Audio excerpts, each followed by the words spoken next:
Warning: this game is not for the faint of heart. Many dark topics are shown and discussed, and those who are photosensitive should probably skip this one. Viewer discretion is advised.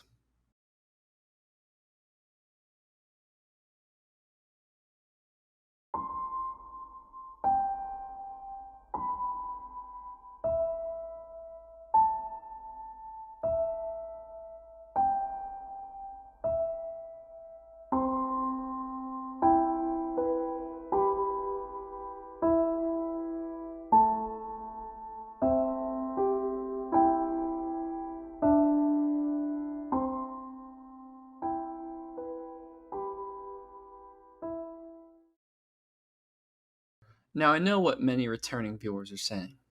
Oh look, another McGurk Network upload in which Michael babbles on about some indie game that I've never heard of before and sings its praises louder than an angelic choir.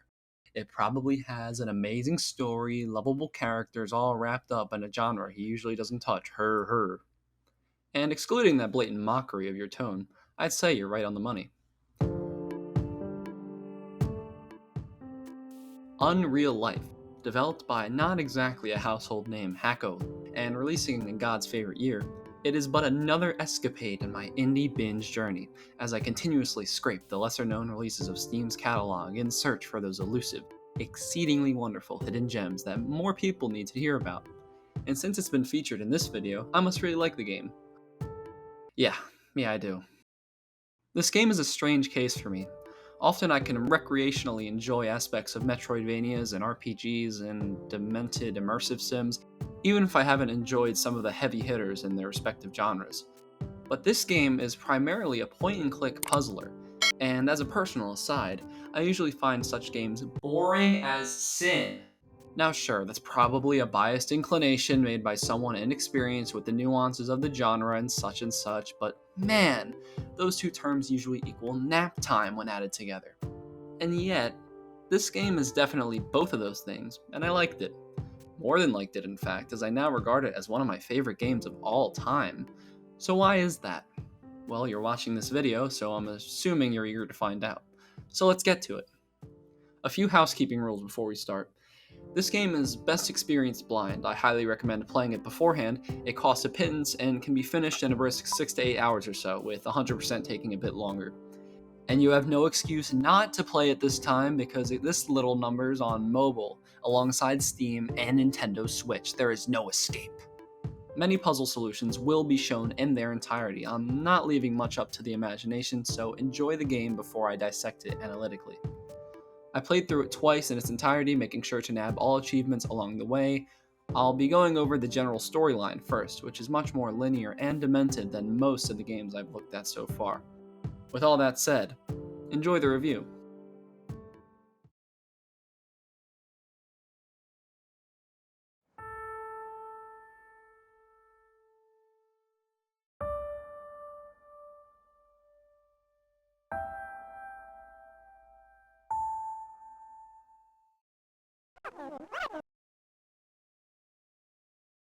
We open our eyelids, revealing a talking traffic light? Seems about right. Its name is Unit 195, and it asks us if we remember anything prior to waking up.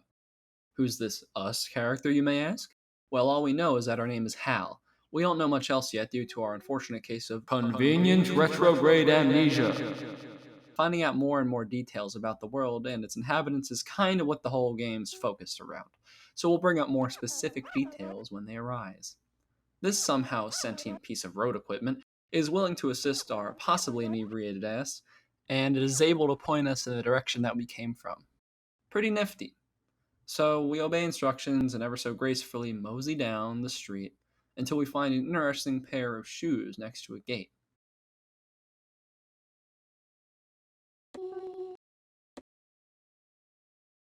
After a massive concussion and some foreboding silhouettes, we appear to see a window into the past.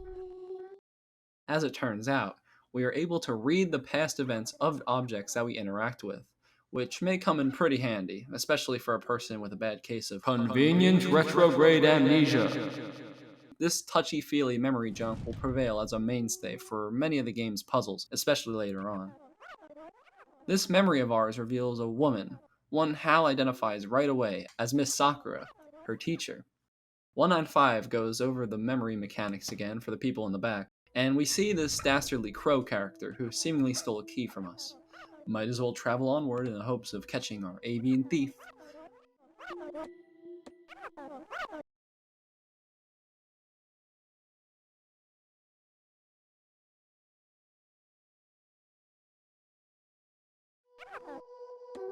A few more intense guidelines later, and we decide to look in our bag for the key. No dice, but instead we find this blue book. Could be useful, but as it turns out, we can't read it. Or anything, in fact. Whatever happened made us completely illiterate, and traffic lights can't read, dummy. Hale decides to shake this fence in order to get an orb, which turns out to be a red marble. And would you look at that, Mr. Crow has come down from the sky to do battle. We'll show him how much of a valiant warrior we are, or we can just Indiana Jones the key using the marble. Turns out it merely had an affinity for shiny things. A man of taste, I see. We obtained key, and found out through memory shenanigans that Miss Sakura entered this building through the lower door. Use key on door, and bam, easy as that.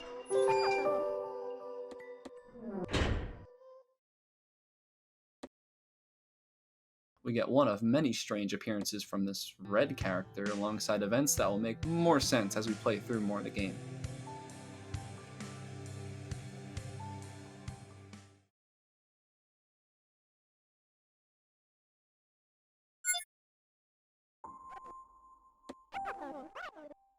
We arise from our slumber, arriving at some sort of alternate reality, which is definitely larger than what the outside world would have you believe.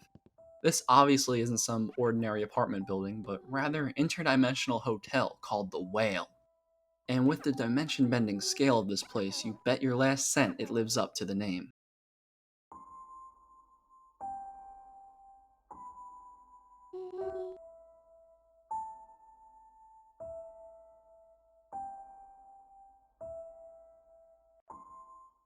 After some beautifully drawn pixel art and some deep realizations, Hal decides to peruse the memories of the bedroom in order to piece together how they got there. Turns out, we were carried out to our room by some mystery man. I wonder who it could be.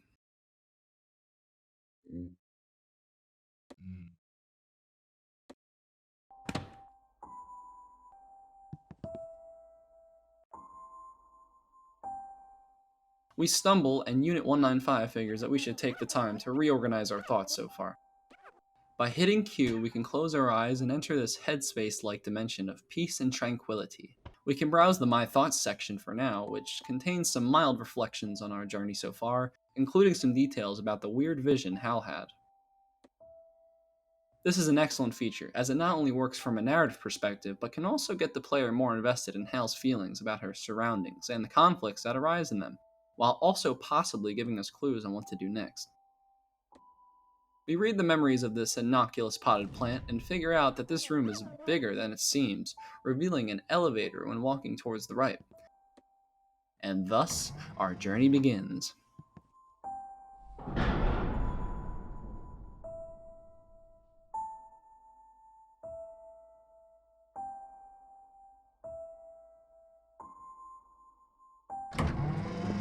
Exiting the elevator, we find ourselves at the hotel's labyrinthian lobby, where we find the cube-headed manager of the enchanted establishment.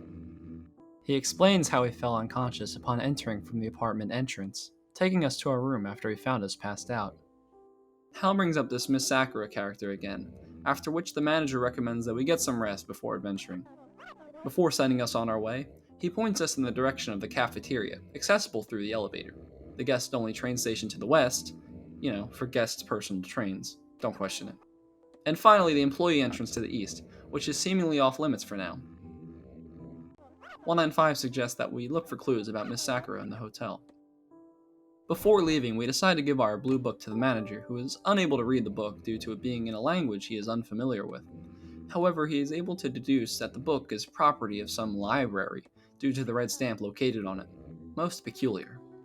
We then ask about Miss Sakura, who the manager is unfamiliar with, although he seemingly knows Hal's name out of the blue. This is because someone checked in with Hal's name, showing the manager a picture of Hal. Hal deduces that this is Miss Sakura, but unfortunately, she checked out from the hotel yesterday. The manager recommends that we talk to the chef downstairs about Miss Sakura, so that's what we do.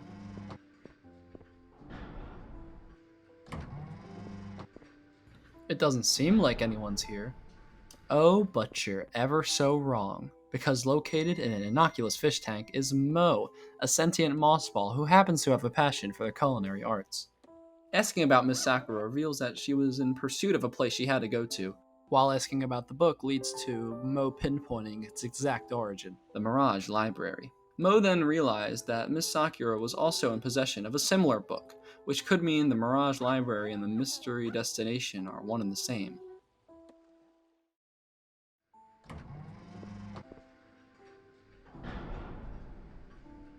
With some useful information in hand, we venture towards the west and find a sleepy penguin in front of a train, alongside an electric doohickey missing a battery.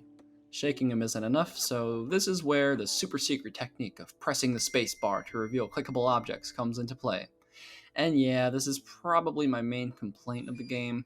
I'm not going to sugarcoat it. Mechanically, it's a symptom of very flawed design that unfortunately permeates through quite a bit of the game. It definitely isn't a deal breaker for picking up the game, but it's rather something you just get used to doing later on, as there are some good telegraphs for it. But yeah, this whale sign isn't the most telegraphed thing in the world. Instead of clicking the spacebar, I pretty much just click the background wildly, which achieves the same effect. As a side note, it is really interesting how the game can be played entirely with mouse, entirely with keyboard, with a controller on Switch, and on mobile. Like, it really blows my mind in that respect, but anyway, back to the game at hand. After inducing brain damage to this poor penguin, he wakes up and greets us with open flippers, I guess? His name's Caselli, and as it turns out, he's a train conductor who's fairly knowledgeable on the Mirage Library's whereabouts. Unfortunately, his train is currently lacking in the electricity department, and so he tells us to screw off and find the hotel's engineer, located in the forbidden employee entrance from earlier. Hal worries that she can't form new memories, but the sentient traffic light gives her some advice. Just close your eyes, lol. And would you look at that, you can view a log with every previous conversation, which is handy for those people who play games for 3 hours and pick them back up again after a 2-week break. And by those people, I mean me. After reading some perfectly normal dialogue, we decide to take the east exit and ride this elevator, which currently is doing a modicum of work compared to the average Mojang employee. Luckily, a shed next to the elevator has a locker, which we feel with our grimy hands in order to figure out which switch was on. The elevator can only send us downward at the moment, an issue that can be rectified by clicking on a mop in order to learn how to ascend. I somehow figured out through my gigantic brainwaves that clicking a seemingly unimportant background detail would actually allow the elevator to actually work. 195 gives us the ability to see previous memories by, you guessed it, admiring the insides of our eyelids. Wonderful. We ascend this beautifully drawn pixel tower of sorts in order to meet up with Stein, the smartest rodent since the brain. But the little bozo lost the gosh darn battery required for the train to power on. We feel around and touch this random TV, which was turned on, revealing that Stein was holding the battery, while Mo was in the room. Before the interrogation can start, however, Stein offers us a trans-dimensional door that could teleport us to our room, which seems pretty handy to me.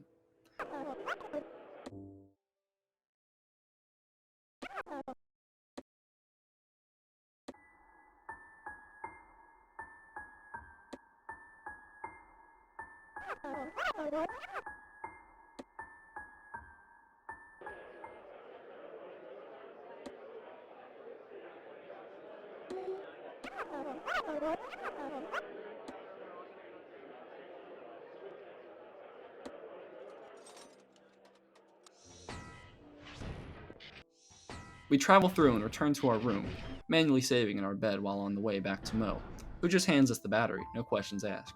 Great! Return to the train station and insert the battery, not before being given the most beautifully looking breakfast ever made. I mean, damn! We use the big battery and hitch a ride on the train. Mirage Library, here we come.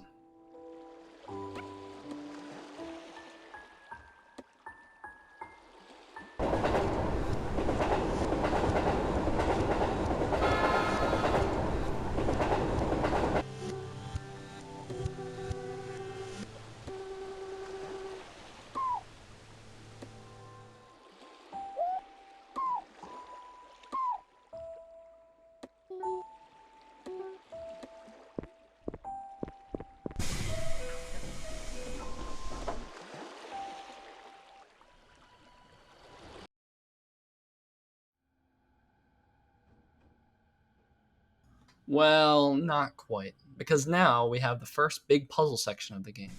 Basically, a fish somehow fell off one of the train platforms into the tracks, which is bad because he could get run over.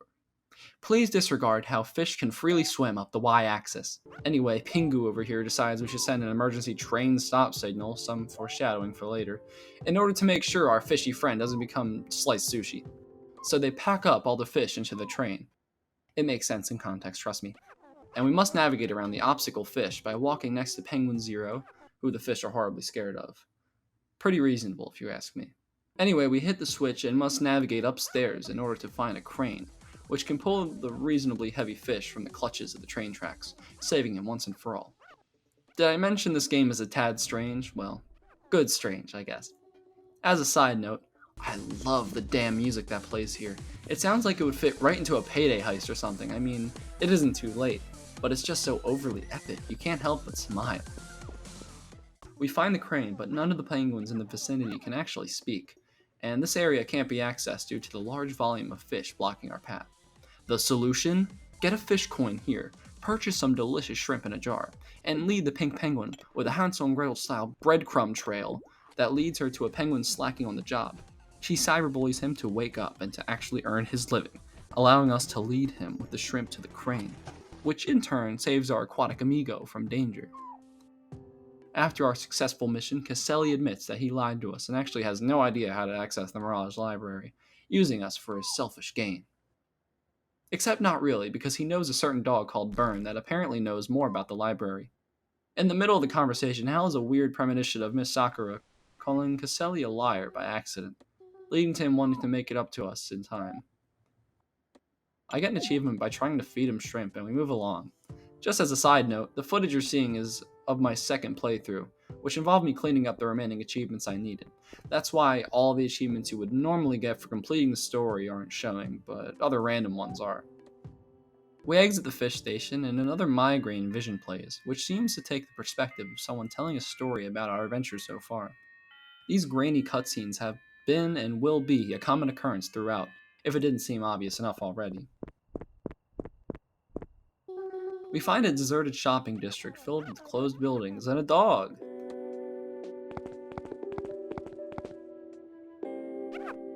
Not to be left in the dust, we come to a dead end, and touching this vending machine reveals the solution. Just move the plant over, dummy.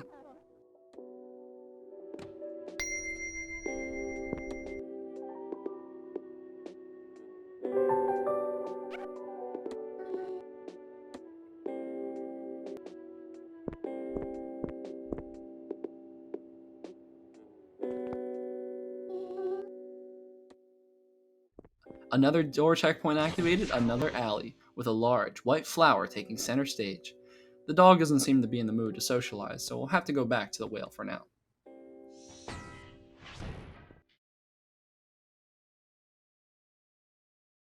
Before we advance the plot any further, however, we have to discuss the most important part of life.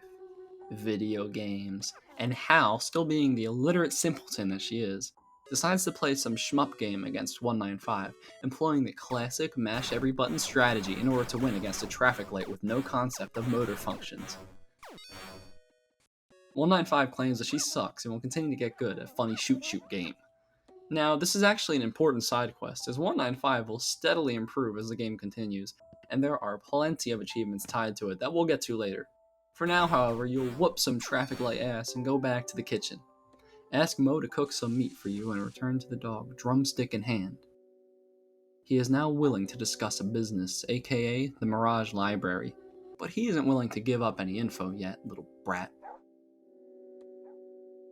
Instead, Hal decides to take initiative and offers to fix the underground water supply facility. Before heading there, we need to find it, and by inspecting this bike, we can see that the ladder to the facility is located precisely here, and clicking here reveals the entrance. We hack the gate open and are met with some turtles with water tanks on their back. Surely my thoughts will tell me more information, and as it turns out, the solution involves more seafood than one may initially think. We put the shrimp here, allowing us to climb atop the tank-toting turtle and make it to the next room. Not before realizing that the turtle needs to dispense the water here in order to open the door. So a line of shrimp leading here should work fine.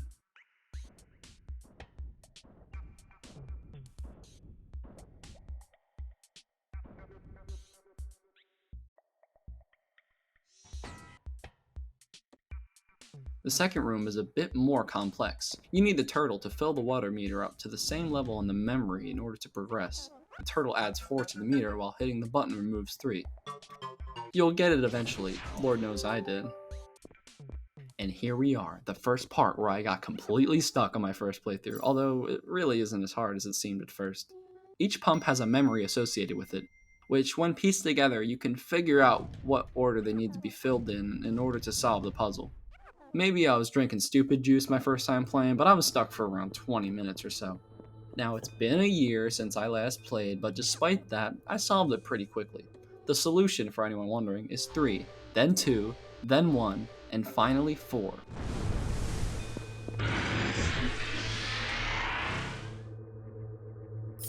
Now it's time to meet the greatest character, the other sentient AI of this story.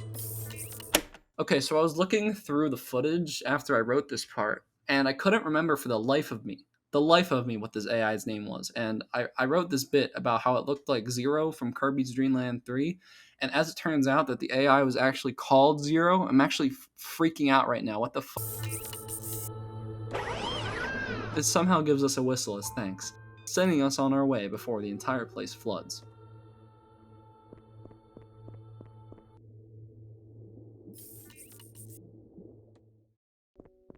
We return to Byrne, who's grateful that we fixed the water problem. He says that the entrance to the Mirage Library is on the roof, giving us a clue about rain.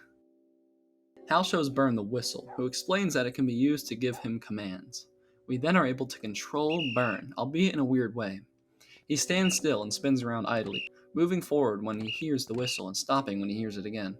If Byrne is near something he can interact with, an exclamation mark appears over his head, and pressing the whistle button again causes him to interact with it.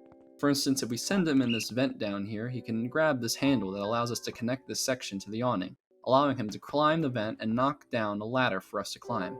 Hal knocks over this weird beam and enters a dark room, where a memory reveals the location of a light switch. The yellow light outside must be on, while the red one is off. Pull the yellow switch and turn off the lights, then guide Byrne up again from the bottom.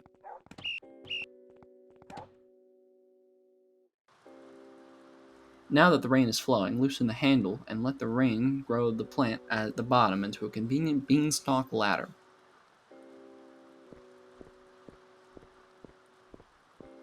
Once we climb onto the roof, the dog wishes us good luck as we continue our journey to the Mirage Library.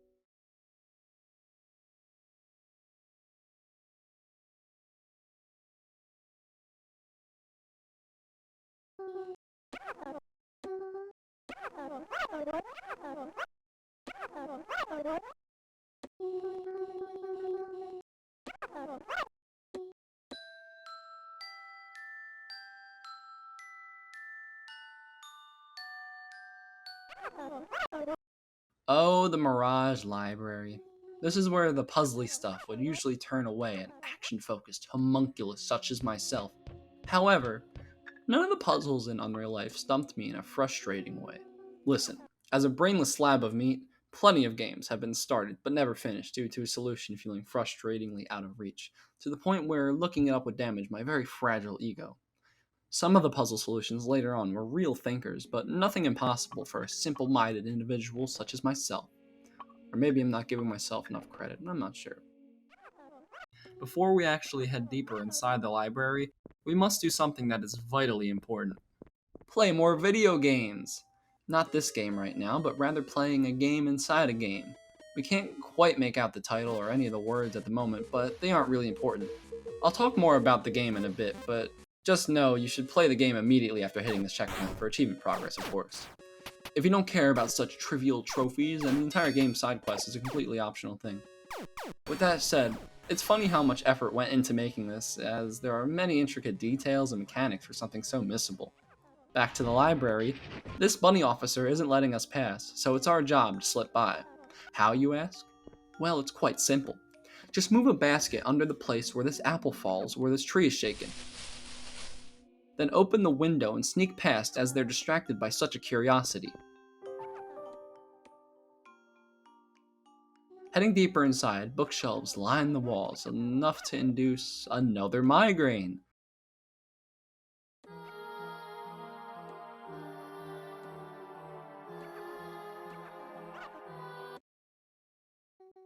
This puzzle involves moving bookcases, repositioning bunnies with convenient view cone flashlights, and putting the right books into the right slots on the bookcases.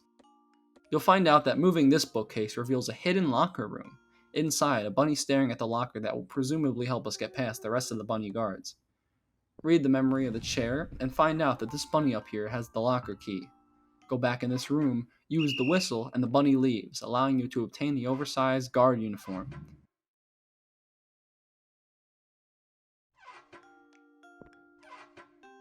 Use it to sneak by, and ride this elevator down to the cellar.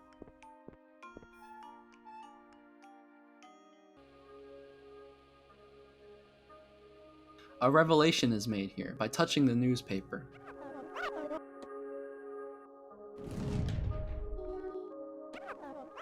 Miss Sakura was here, and this leads to another migraine.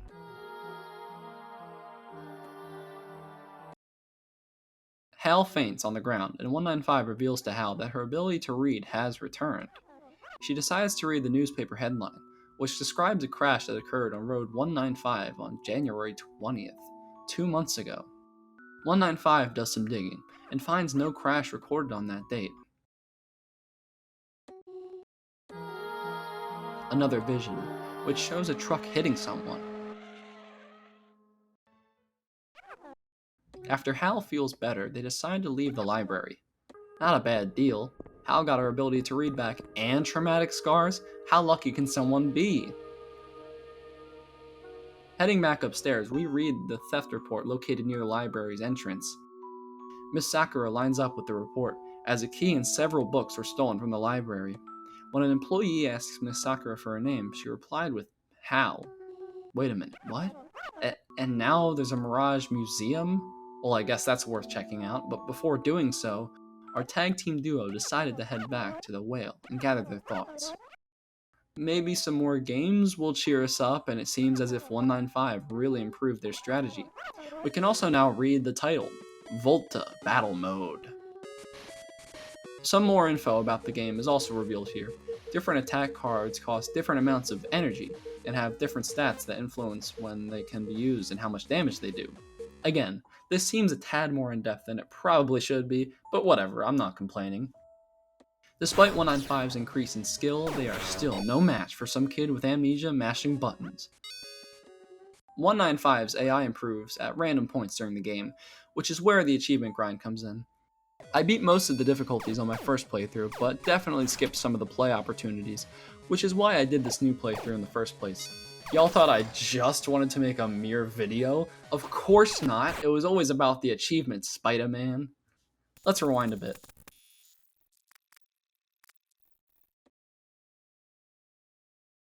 Hal wakes up, only to forget what she did yesterday, pre-passing out. We attempt to read the blue book, only to find it missing. Guess you must have misplaced it, you klutz. Or gave it to Mo downstairs, who knows for sure. The answer's me. I know it all. Omniscientness aside, asking the front door guy leads us to Mo, who says we were down here last night, but he doesn't remember the book. A memory reveals that it was stuffed between the couch cushions.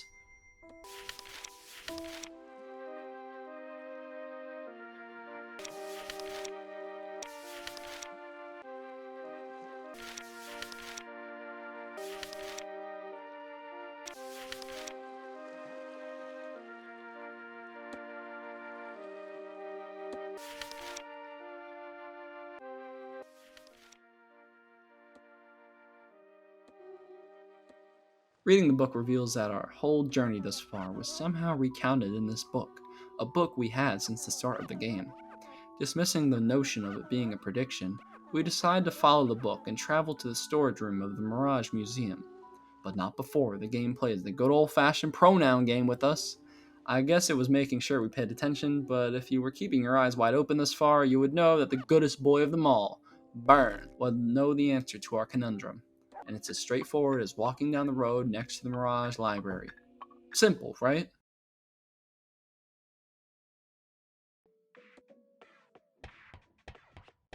It's time for the best side quest in the game. Keep in mind, there's a portion of this that's required to actually beat the game, but the majority of it is only for achievements / exclusive Volta unlocks. No, I'm not kidding. Someone seems to be blocking the way to the Mirage Museum, a skeleton named Scully. How creative. Talking to him grants us the paintbrush, which, of course, it reveals a bad memory involving some dude. I'm sure that will be resolved later. Now, where have we seen an apple before? Utilizing the power of superhuman memorization, Hal can draw the best apple ever put to paint. And in response to such a feat, Ink Sands lets us pass. Not before one traumatic episode presents itself.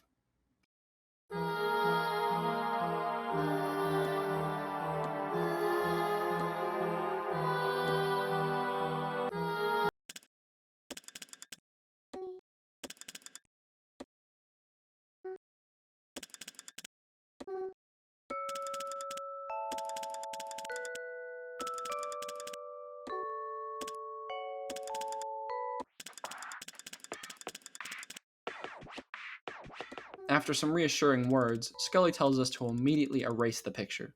He has one canvas after all. Before sending us off, Scully tells us about the White Canvas exhibition taking place at the Mirage Museum.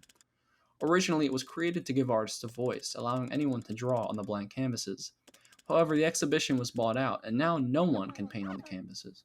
Scully, of course, is protesting the exhibition with his easel checkpoint system. What a renegade. He determines that Hal's art has soul, and lets us through. But we're not done yet, because now we have to memorize and draw a wide variety of wacky portraits for our bony friend here, in order to get tips and tricks for Volta and achievements. Our first task is to draw a picture of a running man.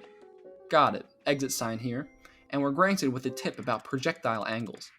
Second picture, a shower symbol. Oh yeah, there was one up here in the alley. This rewards us with the burst card cheat code.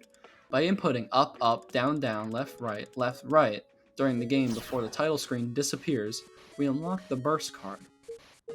Third, a watery symbol. Kind of vague, but okay, water, symbols, that sounds like it would be here, at the entrance to the underground water supply facility. Perfect. And we learn that the longer a match continues, the more damage you do. Fascinating, but button mashing still works at the moment. Next is a symbol of energy. We did use a battery, and I remember, yes, a lightning bolt. What will you teach me, O mighty skeleton professor? The electro saber, obtained by inputting left, right, down, up, right, as a code during the main menu. Got it. Next we've got his favorite fish, next to the water symbol here.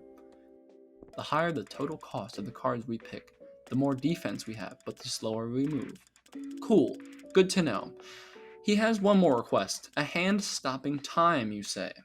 I mean, what the hell does that even mean? I don't really know. This is where I got a bit stuck, so I figured that I would just progress and finish the final part of the quest later. Let's get back to our regularly scheduled gameplay, why don't we? Walking past our skeleton confidant reveals a beautiful and serene sky, which leads us into the Mirage Museum. And this is where I admittedly got stuck the longest during my first playthrough. It wasn't a matter of the puzzles being unfairly difficult, but there was one solution that irked me slightly. And we'll get to it, but keep in mind that I still reflect on this section positively. The atmosphere is wonderful as always, the story continues nicely, and most of the puzzles bring the mind-bending creativity this game succeeds greatly at.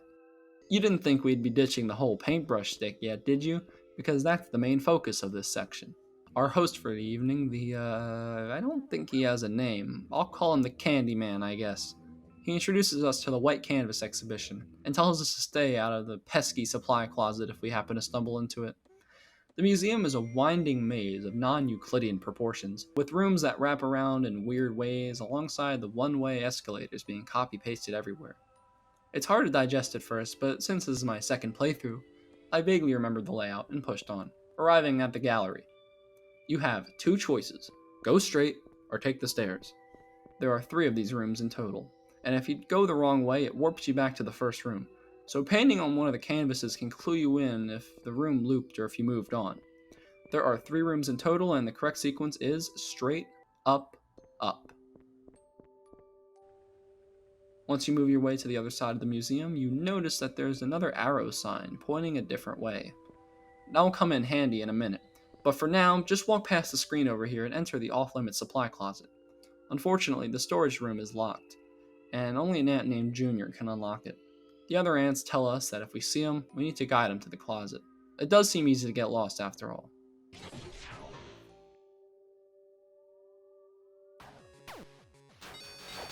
After another hardcore gaming session, we return to the supply closet and observe these paintings, which give us clues on what to paint on each canvas in order to guide Junior. He won't just follow any old signal, it has to be something specific that he remembers. Heading back to the exhibition, we find Junior, lost and confused. We quell this overwhelmed feeling, however, by drawing this symbol, found at the museum's entrance. Memorize, paint, success.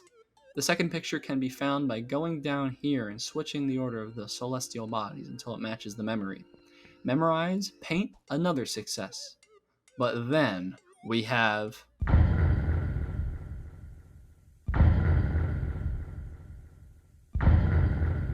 Okay, so I want each and every one of you to tell me if I'm the stupid one in this scenario. The third solution to this puzzle definitely left me a bit shook, and kind of took me out of the game because of how out there it seemingly was. On my first playthrough, I was absolutely stuck on this part for quite a while. I thought the solution would be more interesting than it would wind up being, or at least telegraphed in any way. Only through sheer desperation did I ever find out what to do. Here's the context. The sign that's usually there just isn't anymore, and it's our job to find a way to guide the ant up here. Painting on the canvas obviously didn't work. I figured that something else would just have to suffice, but no matter what I did, nothing seemed to do anything. I tried what I believed to be everything, until I just decided to...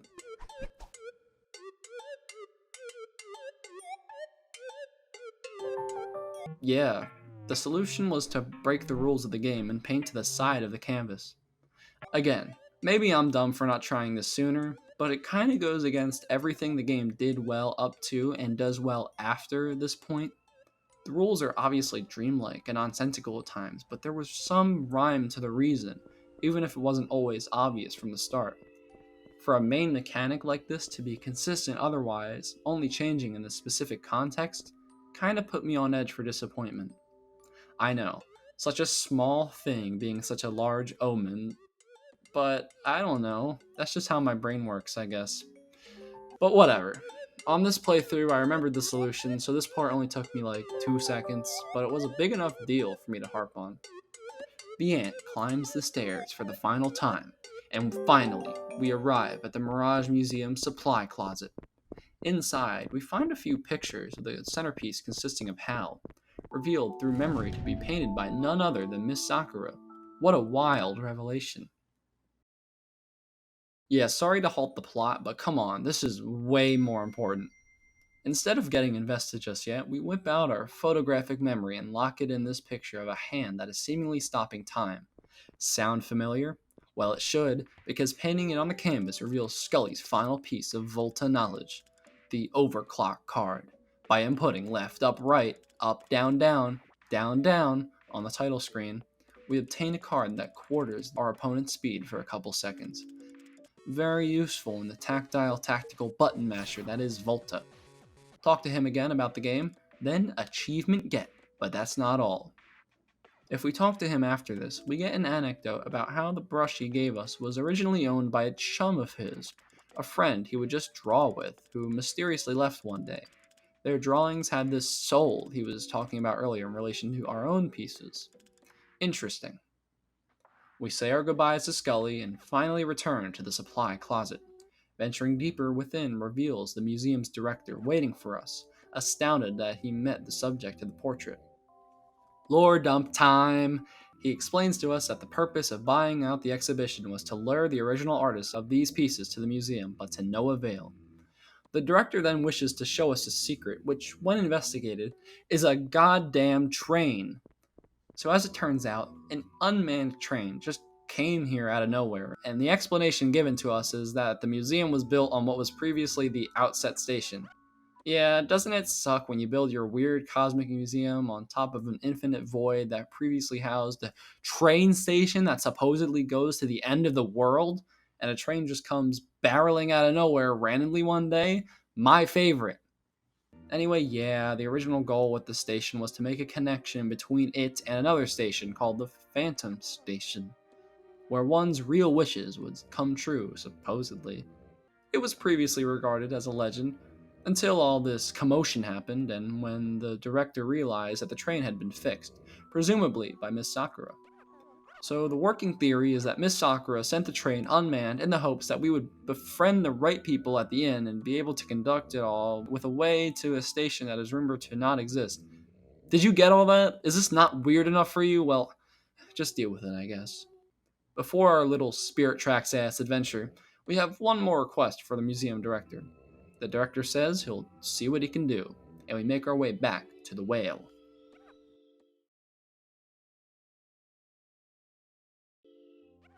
195 has their doubts about this whole Phantom Station thing, to which I personally respond with, why not? We don't exactly have much else to lose. Before Hal could vocalize this opinion, however, Mo interjects, and another theory is formed. He says that Miss Sakura's book was also blue, the same as Hal's blue book.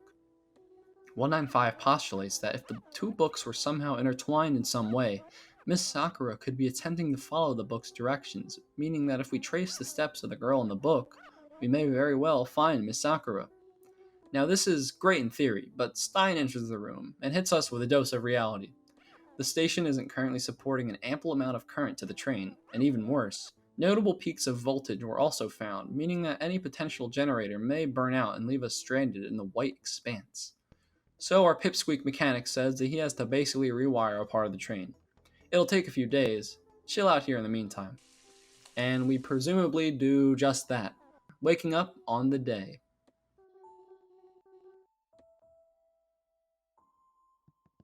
Oh, okay, if you insist. We win thanks to the power of cheat codes and pure skill. I wonder if this gets hard eventually. Before leaving on the Phantom train, if you talk to Skelly after the museum quest, he says that the white canvas exhibition ended at the museum, revealing through a flashback it was due to Hal requesting it earlier. Nice. Back at the train, Stein seems to have employed the finishing touches, and wishes us good luck. Before we go, however, we seemingly don't have anyone to conduct, until none other than the Penguin Boy himself, enters the station and offers us his help. He did say he would repay us somehow, so sure, what the hey. We enter and head for the Phantom Station.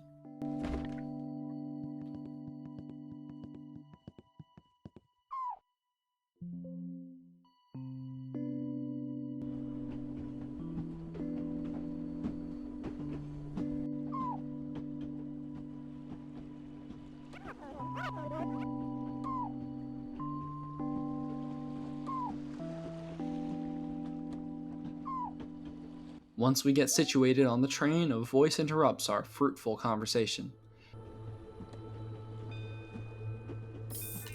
This voice has a mechanical ring to it. Oh, it's Zero from the water supply facility. You know, the totally not malicious AI that definitely didn't threaten us earlier. Well, now they can ride along and provide a wonderful report. As the train continues, we all decide to play poker to pass the time.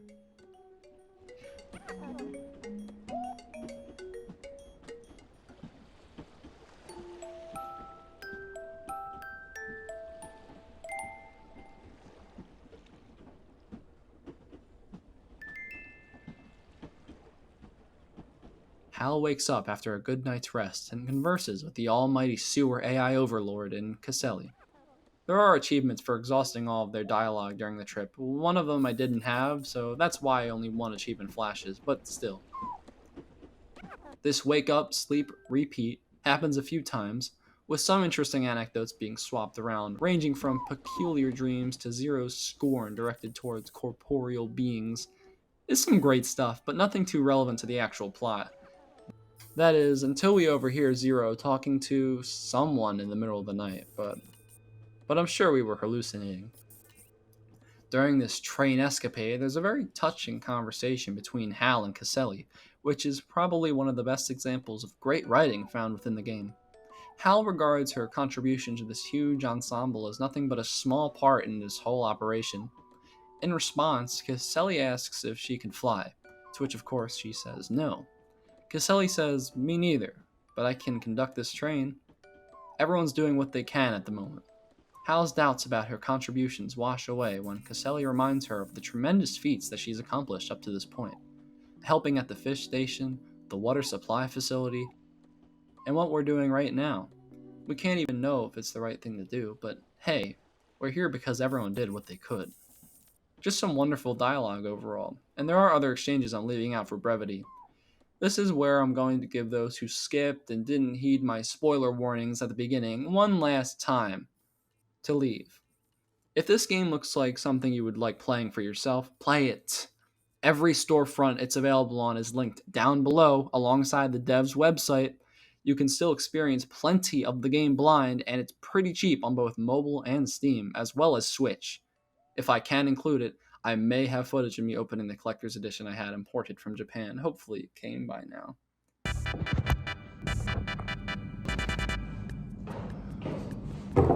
Alright. Hey guys, how's it going? I got the special edition. Oh shit. Something fell out. I got the special edition of Unreal Life right here. Ignore my hair. It's bad. I know it's bad. Yee ass haircut. We got the special edition that I got imported from Japan right here. And yeah, I'm gonna go through all the items and everything. Alright, open it. Alright. So, first thing I noticed immediately, got these little two chains, Caselli, and I think the fish pass is also on here. Here we got, look at that, little Caselli action. And we got the fish pass. It's pretty sick. I got my keys right here. I'll definitely be putting that on in a bit. Cool little, what's this exactly? It's like almost like a holographic type little thing. Looks pretty cool. I don't know exactly what it is, but it's sick. By the way, this thing cost, how much was it? It's gonna be on screen. Now we got our little bag here. This is pretty slick. Has little 195 on it and the traffic light, of course. And Hal right there, center stage. And oh, the inside, I'll show it a little bit. It has all like the key items and stuff. And like Caselli's in there, and the Burns in there, the orb. I'm gonna put everything so far, I'm just gonna put in this bag. Because that's like the little tchotchkes and stuff. But now, that was all cool little stuff.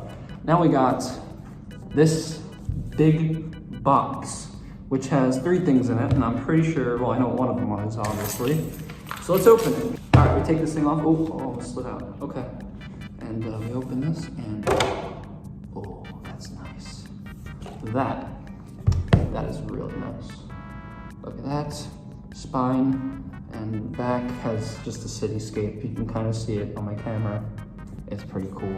Okay, we've got a couple things in here. If we open this up. First thing, we got a copy of the game on Switch in Japanese, which is sick as hell. It looks really cool. So there it is. There I am. There's Hal. There's Hal doing her thing. Really awesome box art there. Really sick. This is the soundtrack on CD. Sick. And this, there's probably more art in here as well. I'm gonna just open this. It is apparently, well, you got some art. There you go, Miss Sakura, and the little coach and everything. There's Hal in her other form, which again, we'll get to. I don't even know if we're at that part yet, it's fine. And then we got a comic. This is all in Japanese, but it looks sick as hell. Unfortunately, I can't understand it, but I'm sure there's a translated version somewhere on the internet. I mean, come on. A little Unreal Life bag, got the game in here with the soundtrack and the comic / art book thing. Got all this, we got the keychain, we got the little cool bag, got the little thing right here. But yeah, that's gonna do it for everything. So I'm gonna throw it back to video me. This is a video me, but this is real life me. I'm gonna throw it back to the other guy who you're hearing doing the voiceovers. Hopefully no one looks at me crazy because I'm recording this in a random study hall room in Vale East Apartments. So hopefully no one looks at me like I'm a crazy person. No one's looking like crazy, we're good. But yeah, I'm gonna throw it back to myself. On with the video. Anyway, with one last spoiler warning going into effect, let's continue on, shall we?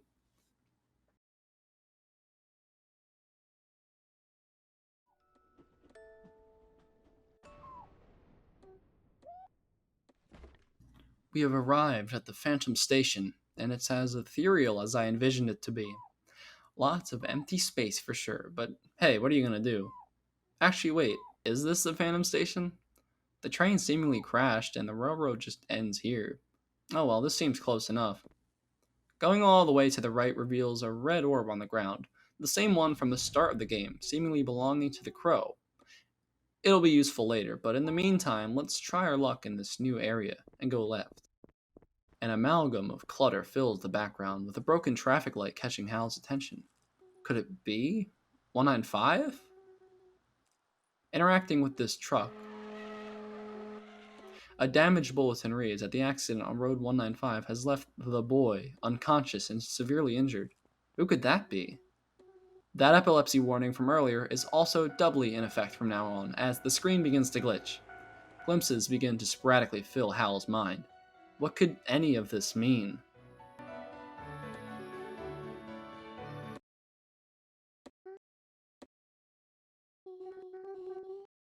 Before we could decipher anything of note, we are seemingly transported to this eerie scene with an endless staircase a la Mario 64, although it isn't truly endless, it's just agonizingly long. Not unsettling at all. Atop the winding incline, Hal continues forward, as fragments of conversation ring out around her. The screen turns red as ominous dialogue fills the empty void. Hal's own thoughts are against her. Even the inventory and menus aren't safe from this boundless distortion. We continue onward and find a door that can be entered.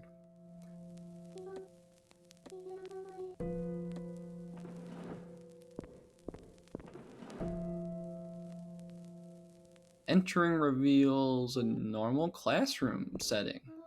We find the one person who spurred on this crazy adventure, the Miss Sakura herself, in the flesh.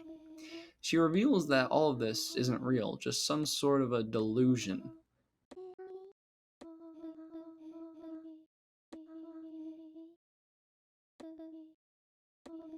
She then offers us a way out, an escape. We decide to take it, and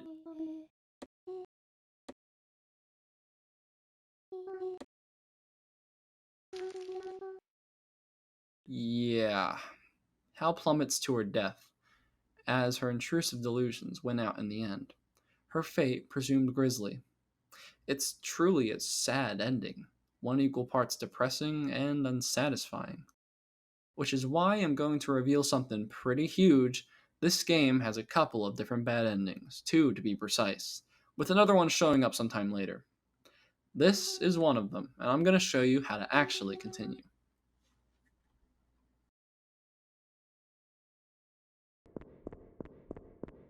Instead of obeying this untrustworthy vision, load the last save before the fork.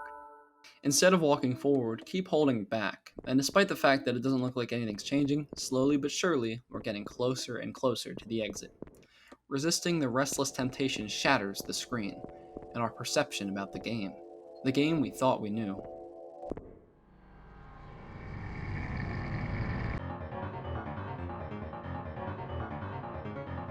More glitches ensue, and we eventually resist the temptation fully. It is revealed that this entity is not Miss Sakura, but rather a devious trickster. That we knew, but many things have yet to be explained. Despite our triumph, Hal finds herself unable to control her body, as she unwillingly walks closer and closer towards the building's edge. Making sure that the red marble has been equipped, we make an attempt to use it. Nothing happens at first, but as we begin to fall off the building, the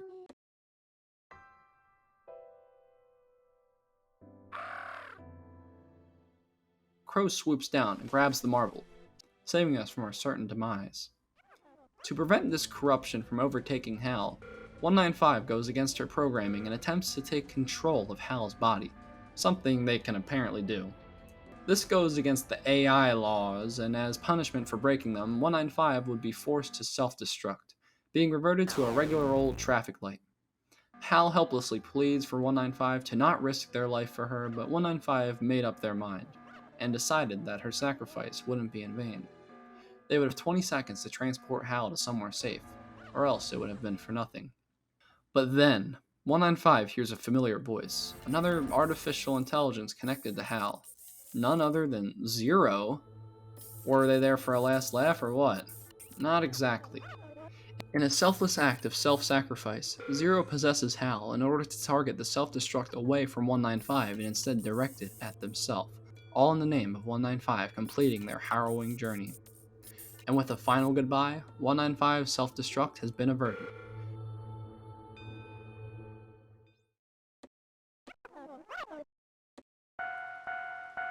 Hal wakes up outside of the train tracks, confused about what this all really means. Who was that fake Miss Sakura? And how could she control her? And how could she control Hal? Many questions for sure, but for now, Hal had only one thing left to do: touch the utility pole that spurred on this whole journey. Miss Sakura is revealed to be lying outside the picturesque blue shoes beside her. More interference prompts Hal to leave this place and head back to the train.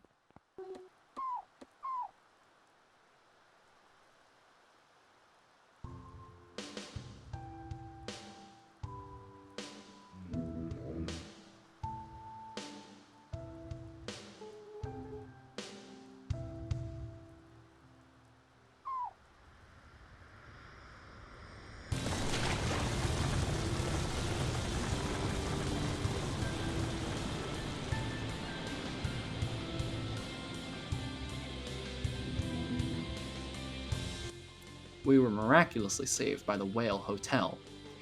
It does seem to fly after all. Some words are exchanged, and Hal blames herself for Zero's death, before it seems as if everyone's memories about Zero were wiped. Strange. Hal has a revelation about Miss Sakura, putting the pieces together that spell out her demise. She jumped in front of a railroad station and is no more. Then everyone takes notice of the newspaper clipping in Caselli's hat, which he found when he woke up at the Whale. It details a story about a 14-year-old boy and a 13-year-old girl.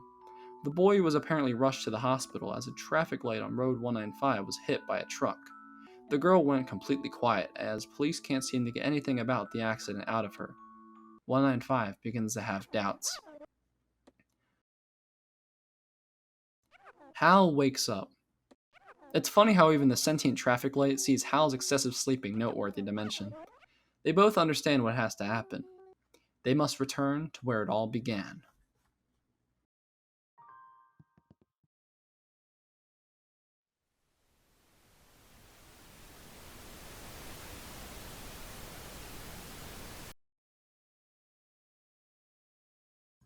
First, we got some more Volta to play, and yeah, remember when I said it was just a button mashing fest and nothing more? Well, things are starting to get hard. Really hard, in fact. It took several tries before winning against them this time. But hey, that's another achievement right there, so it was worth it, I guess. As the whale moves through the large cityscape, our duo admires the scenery for one last time, before heading off to Road 195.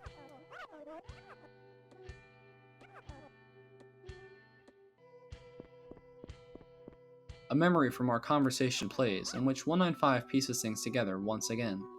Throughout the game, we believe that Miss Sakura was moving further and further away from Hal, but the blue shoes located in the memory point towards the fact that Miss Sakura could have started at the Phantom Station, conducted the train and parked it in the storage room of the Mirage Museum, then traveled to the library and then the Whale. But this seemed impossible since she couldn't get to the Whale without a train. That is, unless she took Caselli's train by force and placed the newspaper clipping from the library into his hat in the hopes that he would read it and plan this whole journey from the start. Miss Sakura then headed back to Road 195, which seems to confirm that she followed the blue book in reverse order, giving it to Hal from the start. There are still some tenuous pieces here and there, such as Miss Sakura using Hal's name to check in, Hal's portrait in the museum storage room, the accident detailed in the newspaper, and where Miss Sakura is right now. But this is most likely the best conclusion we can come to at this point. And with all that detail and context out of the way, Hal makes her way to the railroad crossing, which was only able to be seen after dealing with the cognitive disturbance located at the Phantom Station. We obtain the blue shoes, which allow us to go further back into Hal's memory. Remember the chat log from earlier? Well, if we go all the way back, we will now see Miss Sakura telling us to come to the place where Hal promised to meet her.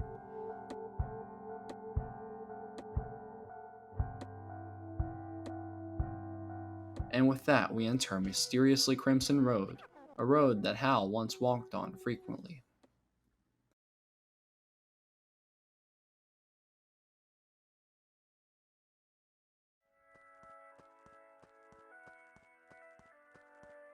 Alright, we're getting to what's most definitely my favorite part of the whole game, Hal's journey through the school. This section is definitely where Unreal Life peaks in both story and puzzle solving in my eyes. It's truly a sight to behold. Hal almost looks out of place in regard to the environment, as the warmth of the color palette contrasts with Hal's pale complexion. The haziness as a whole contrasts many of the dark blues seen up to this point throughout the game. The atmosphere is as beautiful as ever. We get to this gate and find a familiarly looking flower and a convoluted pipe system required to water it. Before entering the school, I decided to blow in the whistle from earlier just to see if it would work. And as it turns out, Burn is able to hear the whistle and come to our aid, as long as we're outside when we call him, of course. He'll be helpful in a bit, but first we should enter the school.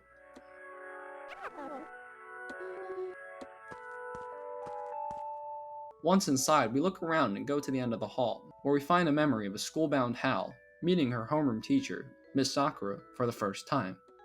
These types of memories will become a running theme during this section, don't you worry. Pull this lever down at the right end of the hall to reveal a staircase leading us to the second floor, and another memory to boot.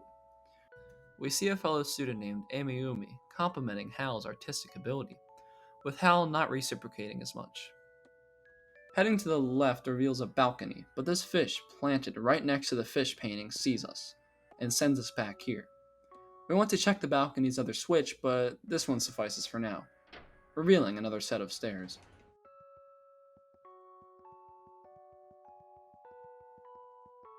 Another memory, this time with the trio of Hal, Amiumi, and this third girl revealed to be named Anzu. She rudely implies that my art is bad, but we're apparently best chums. Beats me, but we do see these trophies over here, and this part houses one of the more head-scratching puzzles. We have to reveal and read the second place title, which is the Golden Fish Trophy. Where do we find it, I hear you ask? Somehow, through your screen in synchronicity? Well, it isn't a matter of finding it, but rather making it. See, now that you've interacted with the title, new actions appear when investigating the other trophies. Move right and move left, respectively. This creates the image of a fish, which we'll use in a second. We've got another memory to reveal, and it's located on the roof of the building.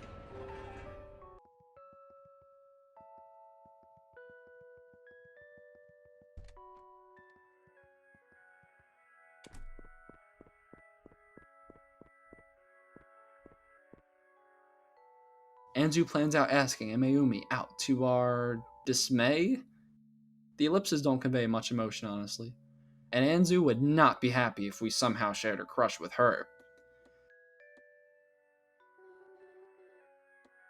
We see one of those water turtles from the water supply facility, and what seems to be a shimmer from atop this inaccessible part of the building. We memorize the fish trophy and draw it on the canvas, distracting the fish and hitting the second lever on the balcony. How materialistic, liking the golden fish more. This opens a vent for Mr. Doggo to crawl through, with the help of our trusty whistle. Pilot our good boy all the way to the top, and return to the roof. Use the shrimpy bait to move the water turtle and take control of Burn when the turtle's underneath this area. Having interacted with this shiny thing before, get Burn next to it, and he'll give you the key to the lab, which was previously locked before. Use the key to unlock the lab and reveal another memory, which tells us the fabled meeting place, the room at the end of the hallway on the third floor. Attempting to touch the chalkboard gives us a message that pretty much says to screw off and come back later, when everything else is done already. Now the big puzzle. There are memories stored in objects around the school that hint at the solution to the water puzzle. See, the pipes are covered by wood, and it's our job to set up the correct pipe and let the turtle transfer the water to the right place. These planks of wood reveal that this pipe actually flows in a different direction. There are other clues on what the solution is, but I'm just going to spoil it outright. Getting burned into this vent can allow us to push the pipe block around, allowing for the water to flow correctly if set up properly. The correct layout is as follows. Push the pipe block right here, one away from the rightmost pipe, then use the bait at the top and lure the turtle to the rightmost pipe. This should grow the flower ladder once again, allowing us to climb up here and climb down this ladder into the fabled meeting spot.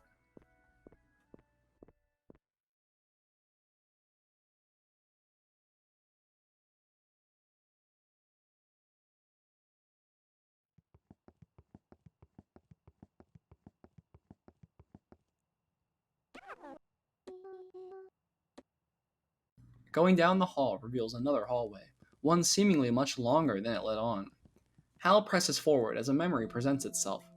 Hal's peers seemingly bullying her for being mute, with Anzu pushing them away and sticking with Hal. She is her friend after all. Another couple steps, another memory, which shows Mayumi politely rejecting Anzu, and inviting Hal to hang out this Sunday on Road 195. Just keep walking. A memory once more, and this time it shows what really happened on Road 195. Mayumi sees a cat about to be run over by a truck, and dives in front of it, saving the cat but being run over in the process. The driver had a seizure at the wheel according to a news report, killing him and leaving Mayumi in the hospital for the time being. Miss Sakura wishes to speak with us in the laboratory during our lunch break. The students are back, and this time they're as antagonistic as ever. They mock and jeer Hal for being a witch that caused the accident, jokingly commenting that the person who graffitied her drawings is in for a curse. Who was this trickster? None other than Anzu, who was enraged by the notion that we would continue drawing after what we did to Mayumi, pitting the responsibility of what happened on us. If he didn't fall in love with us instead of her, then would any of this have happened? Anzu condemns us for surviving, as Hal's mind begins to shatter again. This guilt that Hal feels is insurmountable, as the void fills the screen. The burden of loss seems too heavy to bear. And yet, she persevered.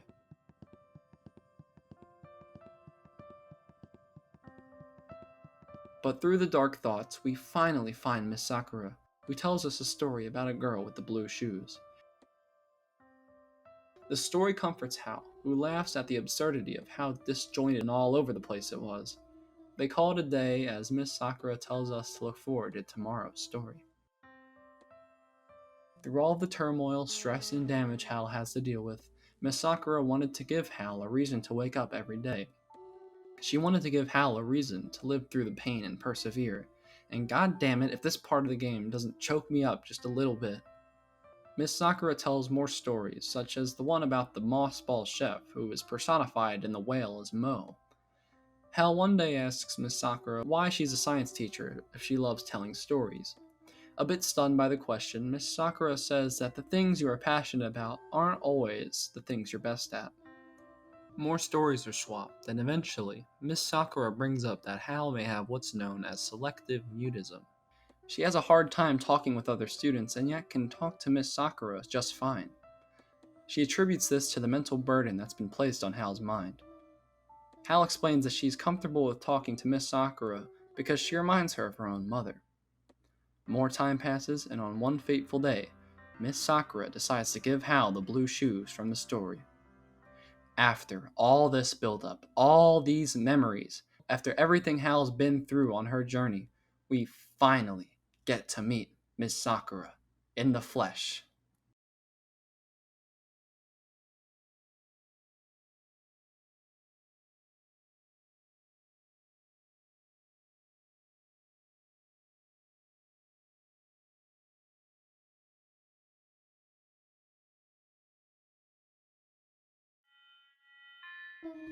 We see the door open, as Miss Sakura has been expecting us.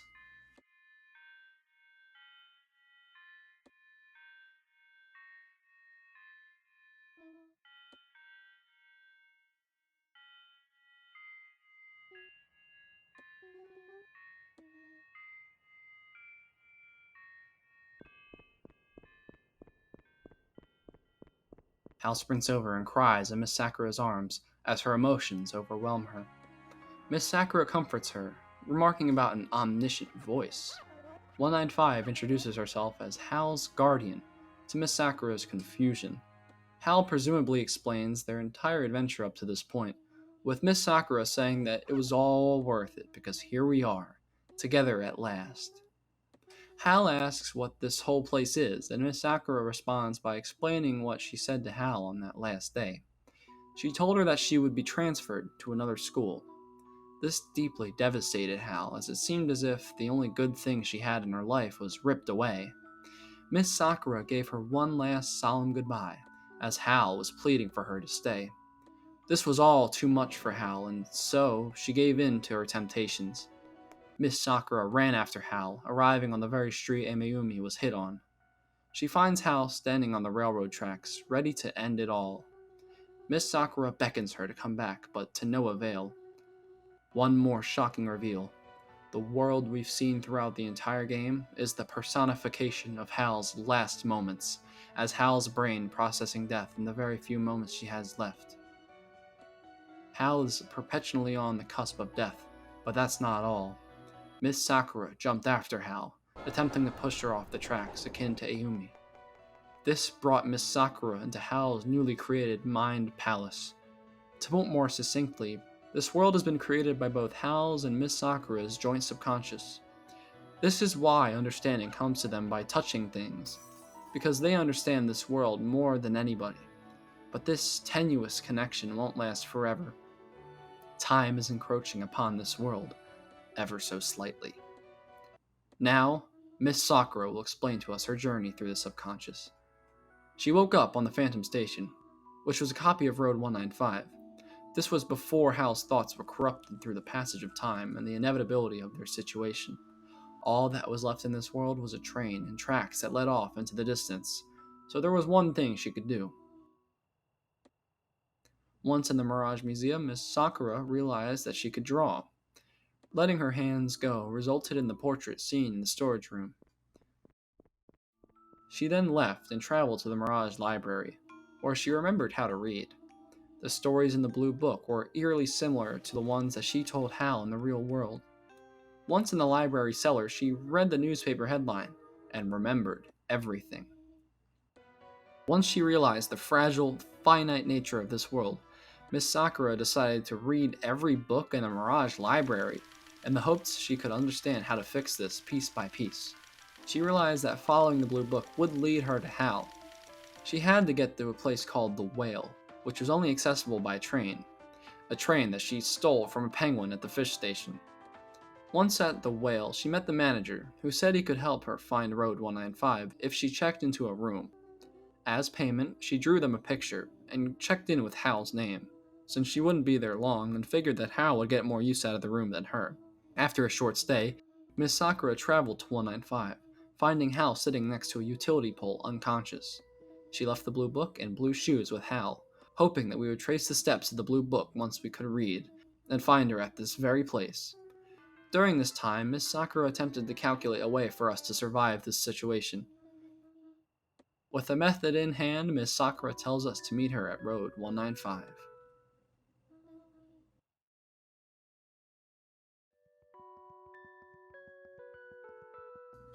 And we do just that, leaving the school behind and returning to the titular road.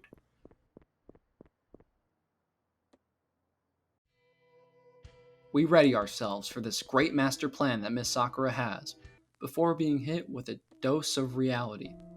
Miss Sakura gives us bad news once again, as only one person can survive according to her calculations. The fear rushing through her veins as Hal's only role model pushes her out of the way of a moving train.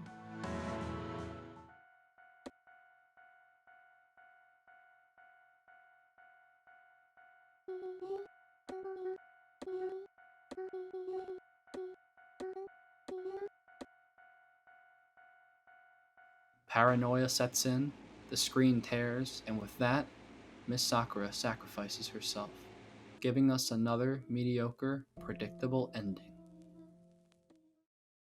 Yeah, so back when I said there were two bad endings, this was obviously the second one. What we actually have to do in order to continue from here is return to the room with the chalkboard from earlier. Now, if we interact with it, Hal begins to realize that the calculations shown to us previously were all a lie, and that the true outcome would be the self-sacrifice of Miss Sakura.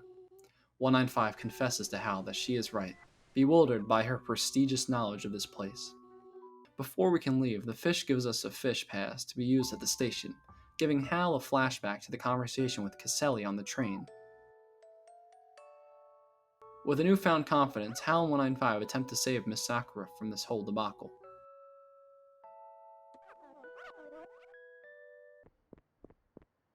Heading to Road 195, we see the crows swoop down, as Miss Sakura reveals that it's her friend, Cullet. It's really funny to me that they named the crow and not the manager of the whale or the museum director, but whatever. The crow apparently woke Miss Sakura up, traveling with her all the way to Road 195. She gave the crow the key before waking up, hoping that we would swap it with the marble when we woke up. Instead of going with the plan right away, Hal asks if she can say one final goodbye to the friends that she made in this place. Miss Sakura reluctantly agrees, and after that we get more achievements for interacting with this tree and talking with both the crow and Miss Sakura. She reveals that there's one thing that 195 got wrong in their theory. She walked the distance between the Phantom Station and the museum storage room on foot, which is why the train eventually gathered enough power to return to the station unmanned. A pretty cool little detail.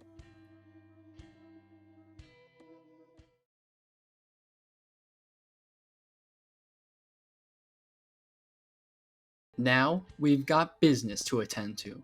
But first, we have one last game of Volta to play, baby! And this one, this one is the true blood boiler. Or at least it would have been had I not just get incredibly lucky and destroy 195 in mere seconds. Yeah, the beam card helped a lot. After our intense match, we find that the transport portals aren't working, so we head to Stein and ask him to fix it for us, not before explaining to him everything we've recently learned about the world. Stein, surprisingly, figured most of it out already, as we seemingly defy the rules of the world in ways that were more than a little peculiar. For instance, the lobby's door didn't actually go anywhere. It was a real fake door or something. But we just entered through it one day. We tell Stein about our conundrum in the real world, and he offers to help us surmise a solution. Miss Sakura is a brilliant person, yes, but we've got both an artificial intelligence and a super smart rodent on our side. Hal's ability to understand everything she touches, paired with 195's overclocked brain and, well, Stein, leads her to a solution. Something about anomalous fading and other physics constants. I'll just take her word for it. The transfer portals are good for one trip, and so we thank Stein for his help and his contribution to this crazy plan.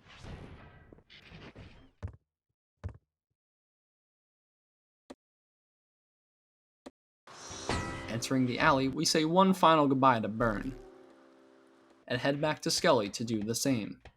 I unlocked the beam card earlier since I knew the code from my first playthrough, but painting a horn right here gives you the official in-game hint, for anyone wondering. Heading back to the Mirage Museum storage room gives another achievement, which hints at Zero surviving the whole self-destruct thing. I guess he could handle it after all. We say our goodbyes to Mo, who cooks us a lovely looking breakfast once again, and we decide to head back to the fish station once and for all. Head down this hallway for yet another achievement, this time showcasing the penguins from earlier tuckered out after a heated argument. Keep walking all the way down until you run into Caselli, who trusts Hal enough to let her turn off the emergency shutoff switch. She must have a good reason for doing it.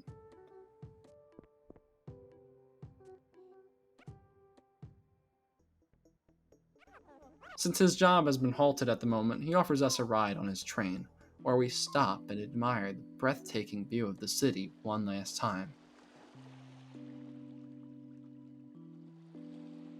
Ignore that. We say goodbye one more time to the best conductor penguin one could ask for.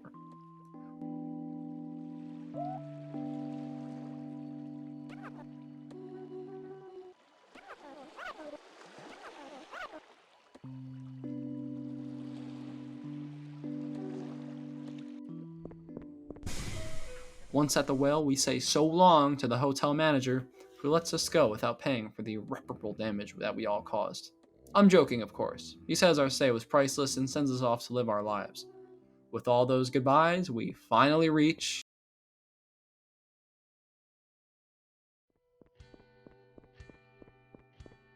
We meet once again with Miss Sakura at the railroad crossing. Stepping inside, we say our final goodbyes to our traffic light companion.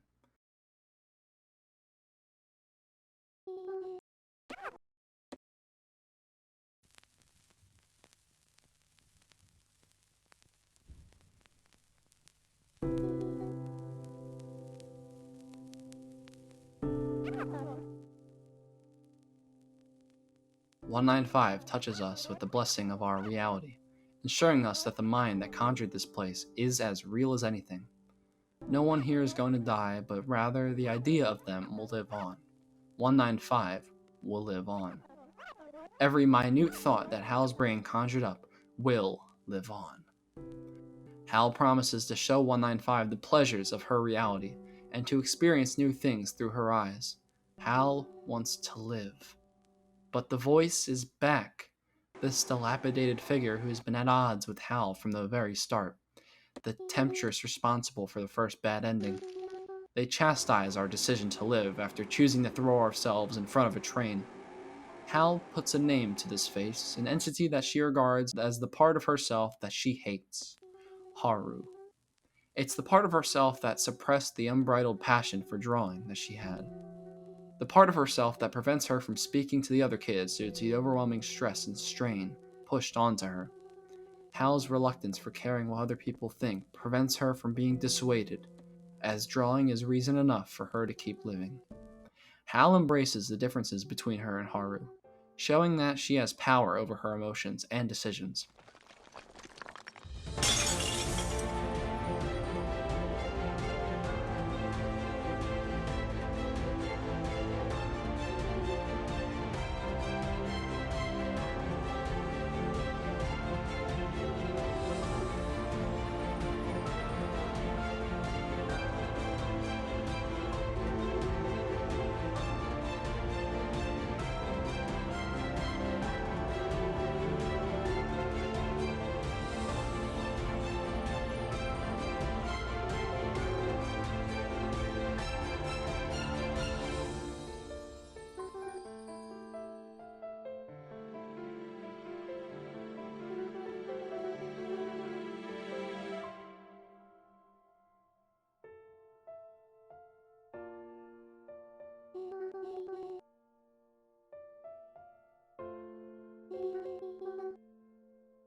Returning to the scene, Hal steps forward, as Miss Sakura attributes 195's creation to Hal's imagination. We use the blue shoes and await Miss Sakura's confession.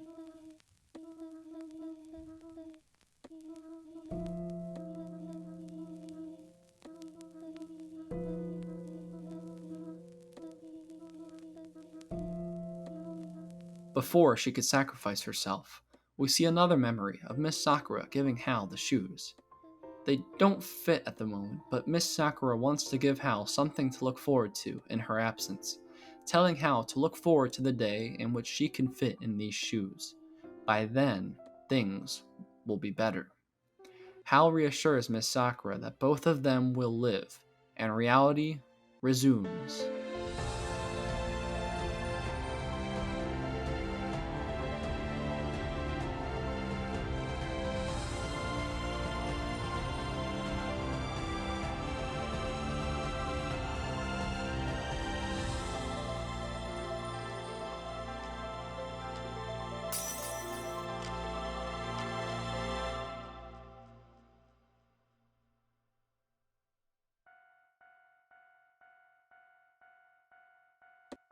Miss Sakura wakes up, mirroring Hal in the second ending, except the train seemingly stopped.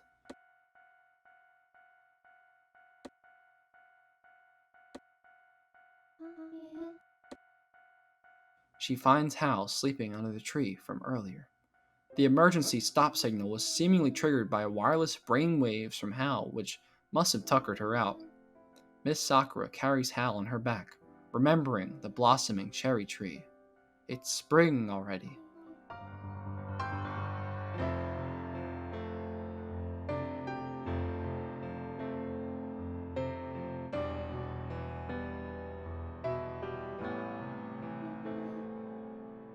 And with that, they travel home as the camera pans to the traffic light for the last time.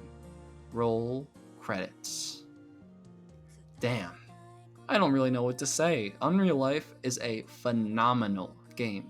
Passion oozes out of every solitary crevice.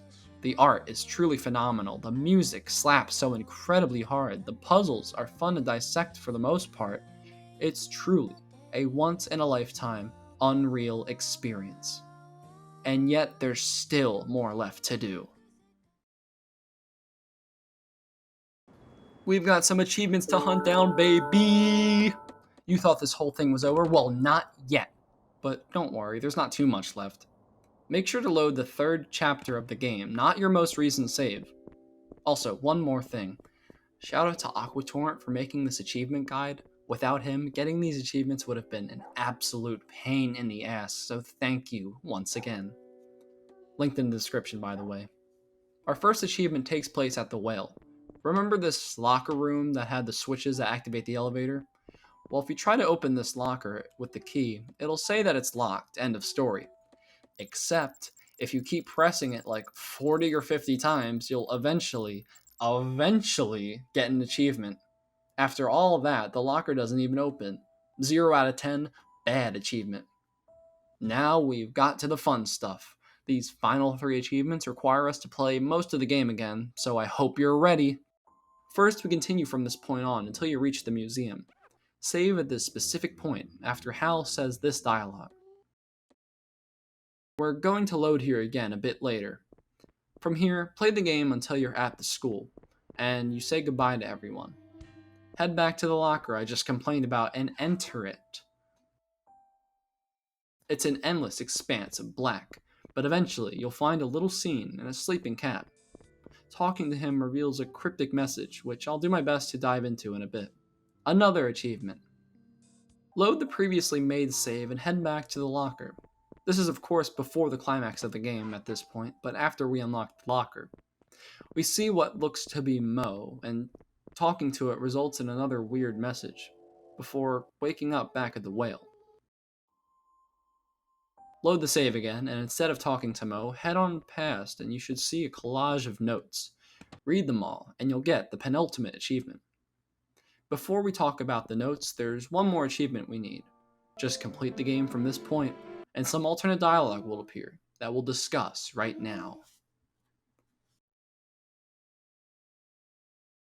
I wanted to have a segment where I could talk about some of the speculation and theories I had once the full context of the game was presented. So here we go, I guess. Let's discuss the weird achievements, the notes, and the secret ending of Unreal Life. The cat from the locker could represent multiple things, but in my mind, it's the cat that Mayumi saved from the truck, the cat that indirectly caused the events that would lead to this reality. The dialogue can be interpreted to relate to Mayumi. As I guide, I stand here, but not for you, my dear. Don't worry about him, it will not be long. I will bring him back here, where we both belong. This is kind of difficult to interpret. By here, the cat could mean that he's trying to bring Mayumi back to the real world, as this is the point in the game where we are trying to return there. Or maybe he means that Mayumi experienced a similar subconscious world, and this cat is a remnant of it, or at least a version of it we personified and eternalized. Who's to say? Those are pretty interesting theories, I guess. Now, the notes. Reading them while playing, I had no idea what they were referring to, but now during editing and scripting, I have basically no idea as well. I have the slightest idea of what it could all mean. Firstly, the Chaos Eye mutation creating programs within an AI could refer to Zero and how much of an oddity they are. Maybe 195 was the product of an experiment, which is why Hal could envision them in her mind, or maybe Hal is somehow involved directly. I'm not entirely sure. The second one discusses a mouse named Albert, whose intelligence quota has been rising after an education program. The only mice we know about is Stein, and he seems really smart. No mention of Albert, though. I'm kinda stumped here. Again, remember, if you have any theories after playing, please let me know, because I'm a one-man band, and I'm not an omniscient god. The through line with the rest of these, however, is the study of causality, and how messing with the universe's path could lead to instability and whatnot, blah blah blah. It details this professor named Suzukawa and the corporation called Hexamind, and it implies brainwashing, mind control, and what have you. Then we get to this red letter, which seems eerily more relevant. Another professor named Kagurazaka is mentioned, but more notably, Hexamind are planning to enact some sort of experiment on his daughter, as well as Suzukawa, who is revealed to be Miss Sakura? What? And it discusses the world that we created through our joint subconscious. Wait, so Hal is the daughter of Professor Kagurazaka, who is also somehow related to Hexamind, and Ms. Sakura is also involved, and now this whole reality was created because of an experiment? It continues. They used the girl to give the wearable device to Suzukawa. What would that be? A wearable device? Also, Zero was apparently responsible for deleting our memories, so was this joint subconscious created by an outside force who wanted us to think we had control over it in an attempt to control our minds and conduct some experiment on Miss Sakura? Or maybe they wanted her dead? Or my brain hurts. Maybe someone somewhere could make heads or tail of this, but honestly, I have no idea. Names that we've heard before pop up, but nothing seems cohesive. So instead of imploding my brain any further than it already is, let's continue with the alternate ending. Mo and Zero collude a little bit, which kind of coincides with the papers, I guess. I don't know. That's not the important part to me. The important part is the alternate dialogue you can find at the end of the last cutscene. It's the second time you've saved me now. Is this destiny? Destiny. If that was only a vision, but those eyes. It's better not to think too much. At least for now. Time to go home. Hal does have red eyes, so I guess this relates to the experiments in some way. I need some more elaboration for any of this to fit into place. But yeah, I'm pretty sure I missed something here, although who knows. Play the game for yourself and let me know if you have a fully realized interpretation of this mess. I appreciated the abstract yet ultimately simplistic ending of Unreal Life. And all this world building, I guess, all this world building just kind of bogs it down too much, in my opinion. If you happen to come up with any kooky or crazy theories after playing, don't be afraid to share them in the comments. This video has gone on long enough. So let's end this thing, shall we?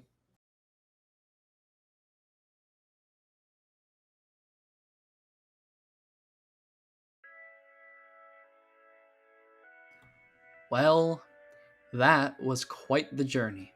I'm talking simultaneously to you guys and myself because damn, this was a journey and a half to make. I'm glad this video can finally see the light of day after all these months of hard work. Thank you for watching the content, and Hako Life, if you're out there, thank you for this masterpiece of a game. It's truly one of a kind. As someone who is privy to searching out the latest games, there are times when I think I've seen everything that gaming has to offer. Not that I know every game or anything, but it sometimes feels like games have run out of ways to blow me away. And then I play a game like this where it just totally floors me, and it reminds me of why I've fully devoted myself to the medium. Unreal Life has proven to me that sifting through the infinite sands of Steam's endless catalog is not only worthwhile, but also a bountifully rewarding venture. Not everything you'll find will be a masterpiece, but Unreal Life has given me hope for the future of independently developed games, and has proven that hidden gems remain in Steam's endless expanse. So keep looking and keep up the game recommendations. Have a lovely day, everyone. I'm gonna hibernate for 30 more years. See y'all then.